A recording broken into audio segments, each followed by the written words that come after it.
Bonjour à tous les passionnés de cinéma, je suis enchantée de vous retrouver sur ma chaîne CinéVibe, où je partage avec vous les dernières actualités sur les films à venir et ceux déjà sortis. Pensez à vous abonner pour ne rien manquer des nombreux contenus captivants à venir. C'est Bonjour à parti! tous. Dans cette vidéo, je vais vous parler d'un sujet qui me tient particulièrement à cœur, la relation entre une mère et sa fille, mais aussi celle entre une grand-mère et sa petite-fille. Je vais partager des anecdotes personnelles, des conseils et des réflexions sur l'importance de ces liens familiaux. Que vous soyez mère, grand-mère ou simplement intéressé par ces dynamiques, j'espère que vous trouverez des éléments inspirants et touchants dans ce que je vais vous raconter. Restez avec moi pour explorer ensemble cette belle connexion intergénérationnelle. Andrew Film durée, 2 heures si penser le passé et penser le futur. Taipei, hiver 2018. Exia-Jin est à l'hôpital pour s'être cassé le bras. Pour la première fois ses deux filles, Fan Zue, en couple avec une femme, et sa demi-sœur Emma, vivant aux États-Unis, se rencontrent. Mais au printemps 2024, alors qu'elle va rendre visite à sa fille Fan Zue, installée depuis à New York pour son processus de PMA, elle apprend de son ami Johnny, restaurateur, que celle-ci et sa compagne sont décédées dans un accident de la route, après avoir heurté un cerf. Se pose alors à elle, en tant qu'héritière, la question du devenir de l'embryon qui devait être implante à Fan Zue. Dr. S. Dr. est un drame poignant qui entraîne une mère dans un retour à New York, où elle avait abandonné sa première fille, Emma.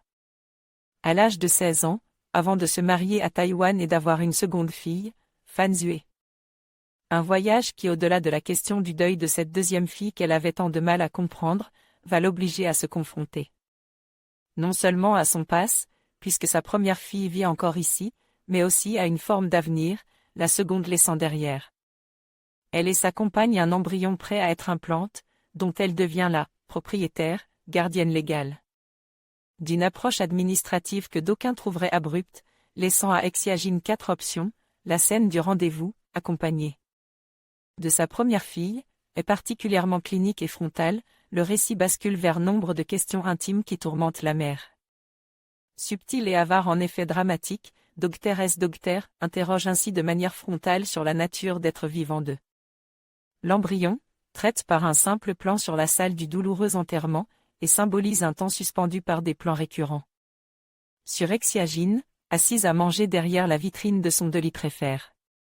Au-delà, il questionne le personnage lui-même sur ce que c'est que d'être une bonne mère, en la remettant en contact avec cette fille américaine qu'elle n'a que peu connue et dont elle ignore la vie actuelle. Traverse, à force de details, une carte de bonne aventure, une vision subjective depuis l'urne, par les notions de deuil et de destin. Le film, doux amer est aussi émouvant que tourne vers la compréhension de l'autre, grâce notamment à son interprète principal. La formidable Sylvia Chang, vue notamment dans Un grand voyage vers la nuit, au-delà des montagnes. Olivier Bachelard envoyait un message au rédacteur: votre note, votre pseudo, votre commentaire. En conclusion, la relation entre une mère et sa fille, ainsi que celle entre une grand-mère et sa petite-fille, est un lien précieux, qui se transmet à travers les générations. Ces connexions familiales enrichissent nos vies, nous apprennent des leçons importantes et créent des souvenirs inoubliables. Que ce soit par le partage d'histoires, de traditions ou simplement de moments de tendresse, chaque interaction renforce ce lien unique. Prenons le temps d'apprécier et de célébrer ces relations qui façonnent notre identité et notre héritage. Merci de nous avoir rejoints dans cette exploration de la dynamique familiale.